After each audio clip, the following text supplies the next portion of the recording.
Assalamualaikum warahmatullahi wabarakatuh. Perkenalkan, nama saya Najmi Akila Mahmud Tanjung dari perwakilan kelompok 3 dengan kode NIM 11012232268 dari kelas TT4601. Izin ingin membuat video tentang tugas tentang Cisco Packet Tracer. Kita lihat di pertanyaan nomor 1 yaitu IP address server yang digunakan yaitu 172.168.20.2/30 dengan layanan berupa web server. Kita bisa langsung aja lihat ke Cisco Packet Tracer-nya. Nah, di sini saya udah buat Cisco Packet Tracer-nya. Di sini buat jaringan, dia ini server, di sini router, di sini kita pakai 6 router, dan di sini juga memakai 3 area. Yang tengah ini adalah area 0, yaitu area backbone. Kita bisa lihat konfigurasi dari si server tersebut. Kita pencet aja, habis itu kita lihat di IP configuration. Nah, kita bisa melihat bahwa di sini adalah DHCP, jenis konfigurasi IP-nya dengan kode 172.168.20.2. Dengan subway mask-nya yaitu kita memakai 255, 255, 255, 252. Kenapa kita pakai 252? Karena si slash 30-nya itu kita bisa lihat di tabel bahwa di subnet mask-nya itu yang ada keluarnya itu 252. Dan di default gateway-nya itu sebesar 172.168.20.1. Kenapa bisa 172.168.20.1? Karena di jalurnya itu emang segitu. Kalau misalkan kita taruh di angka yang sama, itu pasti tidak akan bisa mengirim suatu data dari si server maupun dari si PC tersebut. Nomor 2, alokasi IP address yang diberikan selain untuk server yaitu 192.168.20.0/24. Gunakan alokasi IP tersebut dengan metode VLSM, serta buat tabel dan pastikan memiliki network yang berbeda. Yang ketiga, jumlah host pada area 1 sebanyak 28, sedangkan untuk area 2 sebanyak 12 host, dan untuk area 3 sebanyak 6 host. Untuk mempermudah pemberian alokasi IP address pada setiap area, maka diatur menggunakan DHCP. Langsung aja kita masuk ke Cisco Packet Tracer-nya. Kita bisa dilihat bahwa di sini ada area 1, area 2, dan area 3. Nah, di sini itu area 1 itu 192.168.20.0/27. Kenapa bisa seperti ini? Karena kita sudah mendapatkan dari sebuah tabel yang kita sudah hitung di sini bahwa dari jumlah hostnya itu ada 28 PC. Di network address-nya itu 192.168.20.0. Nah, di subnet mask-nya itu kita menemukan di 192.168.20.0/27. Kenapa bisa di /27? Karena si jumlah hostnya ini. Terus kita kemudian menemukan si usable IP range dari 192.168.20.1 sampai ke titik 30. Untuk si broadcast address-nya sendiri itu kita mendapatkan 192.168.20.31. Dan yang kedua adalah area 2 dengan jumlah host 12 PC, network address 192.168.20.32 dengan subnet mask 192.168.20.32/228 dengan usable IP range dari 192.168.20.33 sampai 46 dengan broadcast address 192.168.20.47. Dan di area 3 itu dengan jumlah host 6 PC dengan network address-nya 192.168.20.48 dengan subnet mask 192.168.20.48/29 dengan usable IP range-nya itu dari 192.168.20.49 sampai 54 dengan broadcast address 192.168.20.55. Kemudian untuk jalur routernya dari router 1 ke router 2 broadcast address-nya itu 192.168.20.59. Kemudian di area router 2 sampai 3 broadcast address-nya itu 192.168.20.63. Kemudian di router 2 sampai 5 broadcast address-nya itu 192.168.020.67. Kemudian di router 3 sampai 4-nya broadcast address-nya 192.168.20.71. Kemudian router 3 sampai 5 untuk areanya itu broadcast address-nya 192.168.20.75. Kemudian untuk router area 4 sampai 5 broadcast address-nya itu 192.168.20.79. Kemudian yang terakhir itu ada router 5 sampai 6 dengan broadcast address 192.168.20.83.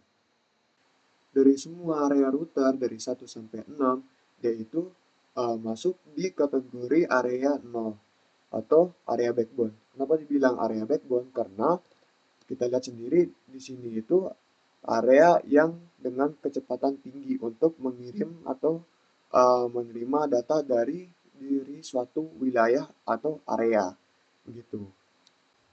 Di sini saya akan mencoba untuk melihat PC1 apakah dia DHCP atau tidak. Kita pencet di PC1, kemudian kita pencet di IP configuration. Nah, di sini terlihat bahwa DHCP.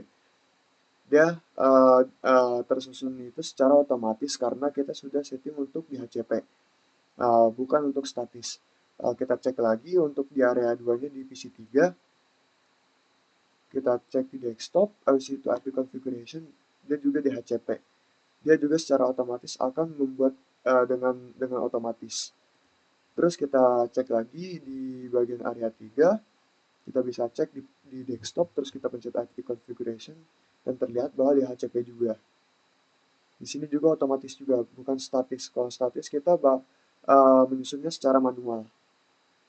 Kemudian nomor 5 yaitu tunjukkan dan jelaskan isi ARP table yang telah berisi pada salah satu switch dan dimaukan saat pembuatan video dan sertakan screenshotnya pada laporan tertulis. Nah, maksudnya ini bukan switch tapi router. Langsung aja kita masuk ke Cisco Packet Tracer-nya. Saya mau pencet di daerah router 2. Nah, di sini saya udah tulis di do show ARP. Nanti dia akan keluar si address-nya ini. Nah, di sini ada 11.11.11.2. Terus ada juga 20.20.20.1. Kemudian di sini ada 20.20.20.2. Terus 32.32.30.1. Kemudian di sini ada 192.168.20.123. Di sini ada admin. Nah, ini itu yaitu berapa lama si datanya itu bakal hingga di situnya. Terus ini hardware address-nya itu dia ini berupa angka heksadesimal. Nah, terus kita bisa lihat di interface-nya di sini tersusun dari 0 dari interface dari 0, 1, 2, 3 secara rapi. Nah, interface-nya itu bisa dilihat dari si jalurnya ini yang nyambung dari si routernya 2. Nah, ini interface si 1/0, di sini 0/0, di sini 3/0, di sini 2/0. Ini untuk si khusus si router 2. Kemudian di router 3 pun juga sama. Kita ke sini, masuk sini. Kemudian kita ketik enable conft, terus kita tulis aja do show ARP. Nah, di sini kita bisa lihat dia itu connect kemana aja. Nah, di sini adminnya itu 29. Nah, dia itu connectnya ke interface-nya itu 0/0, 1/0, 1/0, sama 2/0. Nah, kita bisa dilihat di sini nih. Ini 1, 0, 2, itu. Terus mau lihat yang lagi gitu. Nah, ini ada yang 5 nih. Dia connectnya ke 4 cabang. Kita pencet aja, masuk. Kita ketik lagi enable, terus config T, terus kita ketik lagi do show ARP. Nah, di sini bisa dilihat ada berapa aja nih? 1, 2, 3, 4, 5, 6, 7, 8. Nah, dia itu yang ngonek ke sini itu ada segini. Nah, di sini jalurnya itu udah berapa kali sih dilewatin nih? Udah dilewatinya 30 datanya. Ini nunggu minimalnya waktunya. Nah, di sini hardware address-nya juga pakai si heksadesimal. Nah, di sini juga ada interface-nya juga sama 00, 22, 11. Nah, itu dari si jalurnya ini gitu yang dilewatin. Nah, ini jalur interface-nya untuk ke router-router, habis itu dia nyambung ke switch, habis itu dia ke PC-PC. Di sini kan dari router 2 dia nyambungnya ke switch 1, yang ini ke switch 2 ya, yang ini ke switch 3. Kemudian kita bisa melihat di router satu ini. Nah, saya melakukan konfigurasinya itu melalui dpol. Jadi dia itu kita melakukan routing itu dengan IP 0.0.0.0 untuk si router satu tersebut. Kemudian apa sih perbedaannya antara DHCP sama statis? Nah, yang di sini itu adalah jaringan DHCP. Nah, yang saya buat juga ini adalah statis. Nah, kita bisa lihat di sini kalau statis itu kita membuatnya secara manual. Nah, di sini saya ketik sendiri 172.168.20.2 dengan subnet masknya itu 255.255.255.252, yaitu masuk ke subnet ke 30, ya 30. Nah, habis itu dengan default gateway-nya itu 172.168.20.1. Nah, ini itu apa sih? Nah, ini itu si jalur ininya. Nah, ini kan nggak kelihatan ya, ya. Kita pencet option, preference, terus always show port label in logical workspace. Nah, kalau gini kan keluar tuh, no. FA0, G10, FA0, FA101. Nah, di sini juga kelihatan juga. Nah, kemudian di sini ada PC, di sini switch. Kita juga bisa mencoba juga mencoba ping dari sini. Kita coba aja ketik ping 172.168.20.2. Coba kita tunggu saja.